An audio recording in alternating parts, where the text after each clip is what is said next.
ഈ സംഭവം നടന്നിട്ട് ഇപ്പോൾ ഏകദേശം 10 വർഷത്തോളമായി. അന്ന് ഞാനും എൻ്റെ ഏറ്റവും അടുത്ത സുഹൃത്തുക്കളായ അക്ഷയും നമനും 10ാം ക്ലാസ്സിൽ പഠിക്കുകയായിരുന്നു.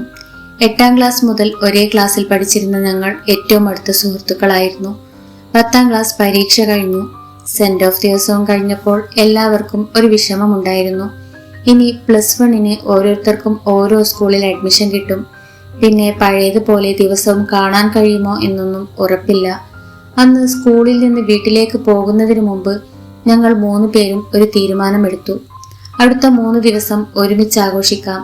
ഓരോ ദിവസവും ഓരോരുത്തരുടെ വീട്ടിൽ താമസിക്കാം.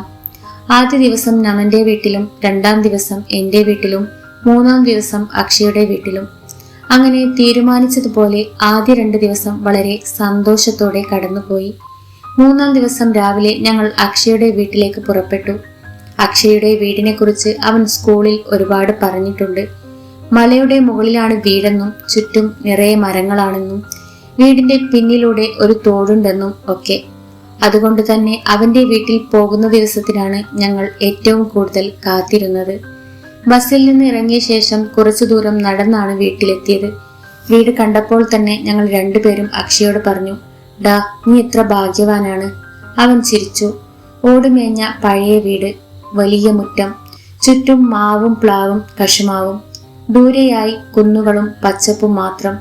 നഗരത്തിൽ താമസിച്ചിരുന്ന ഞങ്ങൾക്കൊക്കെ അത് മറ്റൊരു ലോകം പോലെ തോന്നി. വീട്ടിലെത്തിയപ്പോൾ അക്ഷയുടെ അമ്മ ഞങ്ങളെ സ്നേഹത്തോടെ സ്വീകരിച്ചു. ചായയും പലഹാരവും തന്ന ശേഷം ഞങ്ങൾ 3 പേരും വരാന്തയിലിരുന്ന് സംസാരിക്കുകയായിരുന്നു. അപ്പോഴാണ് അക്ഷയ് പറഞ്ഞത്, "വൈകുന്നേരം നിങ്ങളെ ഒരു സ്ഥലത്ത് കൊണ്ടുപോകാം."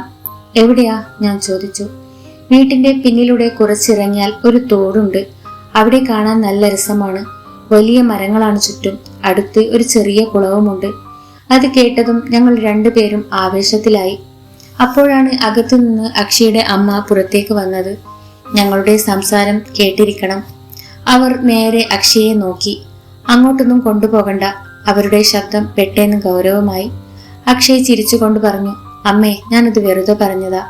പക്ഷെ അവർ വീണ്ടും അതേ കാര്യം പറഞ്ഞു. "വീട്ടുമുറ്റത്ത് എവിടെ വേണമെങ്കിലും കളിച്ചോ, പക്ഷേ തോടിന്റെ ഭാഗത്തേക്ക് മാത്രം പോകരുത്." അതും പറഞ്ഞ് അവർ അകത്തേക്ക് പോയി. ഞങ്ങൾ 3 പേരും പരസ്പരം നോക്കി. അമ്മ എന്തിനാണ് അങ്ങനെ പറഞ്ഞതെന്ന് ഞങ്ങൾക്ക് മനസ്സിലായില്ല. പക്ഷേ വൈകുന്നേരമായപ്പോൾ അക്ഷയ് ഞങ്ങളെ നോക്കി പറഞ്ഞു, "വാ, നമുക്കൊന്ന് പോയിട്ട് വരാം." അക്ഷയുടെ അമ്മ അപ്പോഴേക്കും അടുക്കളയിൽ തിരക്കിലായിരുന്നു. അക്ഷയ് പതിയെ ഞങ്ങളെ നോക്കി പറഞ്ഞു, "വാ, ഇപ്പോൾ പോയിട്ട് വന്നാൽ അമ്മ അറിയില്ല." ഞാനും നമനും പരസ്പരം നോക്കി. രാവിലെ മുതൽ ആ സ്ഥലം കാണണമെന്ന് ആഗ്രഹിച്ചിരുന്നത് കൊണ്ടും ഞങ്ങൾ അവന്റെ കൂടെ നടന്നു. വീടിന്റെ പിന്നിലൂടെ ഒരു ചെറിയ വഴിയുണ്ടായിരുന്നു. അത് കുറച്ചു ദൂരം ഇറങ്ങിക്കഴിഞ്ഞാൽ ചുറ്റുമുള്ള കാഴ്ചകൾ മാറാൻ തുടങ്ങി. വലിയ മരങ്ങൾ, കുറ്റിച്ചെടികൾ, അതിനിടയിലൂടെ പോകുന്ന ഒരു ചെറിയ ഇടുങ്ങിയ നടപ്പാത. കുറച്ചു മുന്നോട്ട് നടന്നതും തോടിന്റെ ശബ്ദം കേൾക്കാൻ തുടങ്ങി. അല്പസമയത്തിനകം ഞങ്ങൾ തോടിന്റെ അരികിലെത്തി. അക്ഷയ് പറഞ്ഞതുപോലെ കാണാൻ നല്ല ഭംഗിയുള്ള സ്ഥലമായിരുന്നു അത്. നല്ല തെളിഞ്ഞ വെള്ളം, വലിയ പാറകൾ, വെള്ളത്തിലേക്ക് ചാഞ്ഞു നിൽക്കുന്ന മരങ്ങൾ. ആദ്യം കുറച്ചു നേരം ഞങ്ങൾ അവിടെ ഇരുന്നു. പിന്നെ വെള്ളത്തിലിറങ്ങി. വെള്ളം നല്ല തണുപ്പായിരുന്നു. കുറച്ചു നേരം വെള്ളം തെറിപ്പിച്ചും നീന്തിയും കളിച്ചുകൊണ്ടിരുന്നു. അതിനിടയിലാണ് ഞാൻ അറിയാതെ തോടിന്റെ മറുകരയിലേക്ക് നോക്കിയത്. വെള്ളത്തിന് മുകളിലേക്ക് ചാഞ്ഞു നിൽക്കുന്ന ഒരു വലിയ മരത്തിൻ കൊമ്പിൽ വെളുത്ത ഒരു തുണി പോലുള്ള എന്തോ ഒന്ന് കുടുങ്ങിക്കിടക്കുന്നു. വെള്ളത്തിന്റെ ഒഴുക്കിൽ അത് പതിയെ ഇളകിക്കൊണ്ടിരുന്നു. ആദ്യം ഞാനിതിന് വലിയ പ്രാധാന്യം കൊടുത്തില്ല. ഒഴുക്കിൽപ്പെട്ട് വന്ന ഒരു തുണിയായിരിക്കുമെന്നാണ് കരുതിയത്. വീണ്ടും കളിയിലേക്ക് ശ്രദ്ധിച്ചു. കുറച്ചു കഴിഞ്ഞ് വീണ്ടും അതേ ഭാഗത്തേക്ക് നോക്കിയപ്പോൾ ആ തുണി അവിടെ ഉണ്ടായിരുന്നില്ല. ഒഴുകിപ്പോയിരിക്കുമെന്നാണ് വിചാരിച്ചത്. ഞാൻ വീണ്ടും തിരിഞ്ഞു. 2-3 മിനിറ്റ് കഴിഞ്ഞ് വീണ്ടും നോക്കിയപ്പോൾ അതേ തുണി വീണ്ടും അതേ കൊമ്പിൽ കുടുങ്ങിക്കിടക്കുന്നു. ഞാൻ കുറച്ചു നേരം അത് തന്നെ നോക്കി നിന്നു. എന്തോ ശരിയല്ലെന്ന മനസ്സ് പറയുന്നുണ്ടായിരുന്നു. "ഡാ അക്ഷയ്," ഞാൻ അവനെ വിളിച്ചു. "അവിടെ നോക്കിയേ." അവൻ ഞാൻ കാണിച്ച ഭാഗത്തേക്ക് നോക്കി. "അതൊരു തുണിയല്ലേ?" അവൻ നിസ്സാരമായി പറഞ്ഞു. "ഒഴുക്കിൽ വന്നതായിരിക്കും."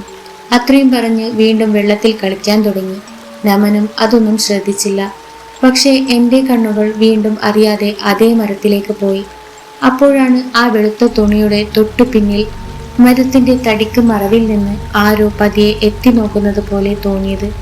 ആദ്യം 2 കണ്ണുകൾ മാത്രം, പിന്നെ മരത്തിൽ 2 കൈകൾ ചേർത്ത് പിടിച്ചിരിക്കുന്നത് പോലെ.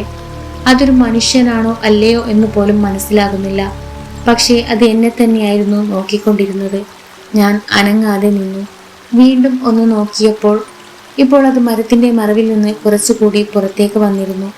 അപ്പോഴാണ് എൻ്റെ വായിൽ നിന്ന് അറിയാതെ ഒരു നിലവിളി പുറത്തു വന്നത്. "ദാ അക്ഷയ് അവിടെ!" എൻ്റെ നിലവിളി കേട്ടതും അക്ഷയും നമനും ഒരുമിച്ച് തിരിഞ്ഞു നോക്കി. ഞാൻ വിറയ്ക്കുന്ന കൈകൊണ്ട് മരത്തിന്റെ ഭാഗത്തേക്ക് ചൂണ്ടിക്കാണിച്ചു. ആദ്യം അവർക്കൊന്നും മനസ്സിലായില്ല. പക്ഷേ അടുത്ത നിമിഷം അവരുടെ മുഖത്തെ ഭാവം മാറി. അവരും അത് കണ്ടിരുന്നു. മരത്തിന്റെ പിന്നിൽ നിന്ന് ഞങ്ങളെ നോക്കി നിൽക്കുന്ന ആ രൂപം അതനങ്ങാതെ തന്നെ നിന്നു. പക്ഷേ അതിന്റെ കണ്ണുകൾ മാത്രം ഞങ്ങളുടെ നേരെ പതിഞ്ഞിരുന്നു. പെട്ടെന്ന് ആ രൂപം മരത്തിൽ നിന്ന് പതിയെ പുറത്തേക്ക് വന്നു.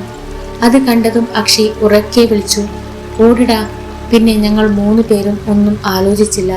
വെള്ളത്തിൽ നിന്ന് കരയിലേക്ക് വലിഞ്ഞു കയറി. കാലിൽ ചെരുപ്പ് പോലും ഇടാതെ നേരെ ഓടി. പിന്നിലേക്ക് ഒരിക്കൽ പോലും തിരിഞ്ഞു നോക്കാൻ ഞങ്ങളിൽ ആർക്കും ധൈര്യമുണ്ടായില്ല. ശ്വാസം മുട്ടുന്നതുവരെ ഓടിയാണ് വീട്ടിലെത്തിയത്. വീട്ടുമുറ്റത്തേക്ക് കയറിയപ്പോൾ അക്ഷയുടെ അമ്മ അവിടെ നിൽക്കുന്നുണ്ടായിരുന്നു. ഞങ്ങളെ കണ്ടതും അവർ ഒരു നിമിഷം അനങ്ങാതെ നിന്നു. എന്തു പറ്റി?" അവർ ചോദിച്ചു. ആർക്കും ഒന്നും പറയാൻ കഴിഞ്ഞില്ല. ഞങ്ങളുടെ മുഖം കണ്ടാൽ തന്നെ എന്തോ സംഭവിച്ചെന്ന് മനസ്സിലാകുമായിരുന്നു. ഞങ്ങൾ നേരെ അകത്തേക്ക് കയറി. അന്ന് വൈകുന്നേരം വീട്ടിൽ പതിവ് പോലെ എല്ലാവരും സംസാരിച്ചിരുന്നെങ്കിലും ഞങ്ങൾ 3 പേരും അസാധാരണമായി മിണ്ടാതിരുന്നു. രാത്രി ഭക്ഷണം പോലും ശരിക്ക് കഴിക്കാൻ കഴിഞ്ഞില്ല. ഉറങ്ങാൻ കിടന്നിട്ടും കണ്ണടയ്ക്കാൻ പേടിയായിരുന്നു. കണ്ണടയ്ക്കുമ്പോഴെല്ലാം മരത്തിന്റെ പിന്നിൽ നിന്ന് ഞങ്ങളെ നോക്കിയ ആ കണ്ണുകൾ മാത്രം മനസ്സിലേക്ക് വന്നുകൊണ്ടിരുന്നു. രാത്രി എപ്പോഴോ എനിക്ക് ശക്തമായ പനി വന്നു. ശരീരം മുഴുവൻ വിറയ്ക്കുകയായിരുന്നു. അടുത്ത ദിവസം രാവിലെ വീട്ടിലേക്ക് പോകാമെന്ന് ഞങ്ങൾ തന്നെ തീരുമാനിച്ചു. സാധാരണ യാത്ര കഴിഞ്ഞാൽ വീണ്ടും കാണണമെന്നും വിളിക്കാമെന്നും ഒക്കെ പറഞ്ഞ് സന്തോഷത്തോടെ പിരിയുന്ന ഞങ്ങൾ അന്നൊന്നും സംസാരിച്ചില്ല. ഓരോരുത്തരും അവരവരുടെ വീട്ടിലേക്ക് മടങ്ങി. അതിനുശേഷം ഞങ്ങൾ വീണ്ടും പലതവണ കണ്ടിട്ടുണ്ട്. പഴയ സ്കൂൾ വിശേഷങ്ങളും കോളേജ് വിശേഷങ്ങളും ജോലിയെക്കുറിച്ചുമൊക്കെ ഒരുപാട് സംസാരിച്ചിട്ടുണ്ട്. പക്ഷേ അക്ഷയുടെ വീടിന്റെ പിന്നിലുള്ള ആ തോടിനെ കുറിച്ചോ ആ വൈകുന്നേരം ഞങ്ങൾ കണ്ട ആ രൂപത്തെക്കുറിച്ചോ ഞങ്ങളിൽ ആരും ഇന്നുവരെ ഒരു വാക്കുപോലും സംസാരിച്ചിട്ടില്ല.